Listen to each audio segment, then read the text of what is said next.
ஒன்று அந்த பிக் பாஸ்னு ஒரு ஷோ ஒன்று போயிருந்தேன். அந்த டைம்ல வந்து உள்ள நான் சாண்டியன் எல்லாம் இஷ்டத்துக்கு நாங்கள் பாட்டு வாயில வரதெல்லாம் எழுதி பாடி அது எங்களை நாங்கள் சந்தோஷமா வச்சுக்கிறது ஏதோ ஒரு குருமா ஒன்று பண்ணிட்டு இருந்தோம்.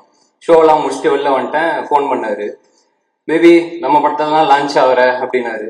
அண்ணா இல்லைண்ணா இப்போதானே ஒரு படம் ஒன்று கமிட் பண்ணிட்டேன்னா அதை முடிச்சுட்டு வரேன். பேபி அது நடி இங்கே வந்து பாட்டு எழுதிரு அப்படின்னாப்புல. பாட்டு எழுதுவா? நான் எங்க இருக்கு பாட்டு? அதான் உள்ள எழுதிட்டு இருந்தேன் பேபி. அண்ணா என்ன நீ இவ்வளவு வெகுலியா இருக்கிறீங்க, இப்படிலாம் இருந்தீங்கன்னா உங்களை சினிமால ஏமாத்திடுவாங்கண்ணே. நான் எழுதின பாட்டை நம்பி எனக்கு வந்து கூப்பிடுறீங்கன்னா அப்படிலாம் இல்லாம அன்னைக்கு நல்ல வேலை அந்த காலை கட் பண்ணதால அதுக்கப்புறம் கரெக்டான ஆளுங்களோட சேர்ந்து இப்போ ஒரு நல்ல நிலைமைக்கு வந்திருக்கீங்கன்னு நினைக்கிறேன். ஸோ இங்க இருந்து இன்னும் நிறைய நல்ல நிலைமைக்கு போகணும். மற்றபடி அப்பப்போ ஃபோன் பண்ணுவாரு. ஒரு 2-3 வாட்டி ஃபோன் எடுக்கலன்னா நம்ம நிஜமாவே அந்த வேலையில இருந்திருப்போம். ஆனா அதுக்கெல்லாம் கோச்சிக்கிட்டு அப்புறம் ஒரு வாய்ஸ் நோட் வரும்.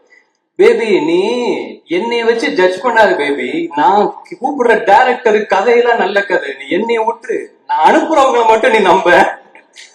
அந்த ஜெனியூனிட்டி தான், அதுதான் அவர் சொன்ன மாதிரி இங்க அந்த ஜெனியூனிட்டிக்கு தான் எல்லாருமே வந்திருக்கிறாங்க.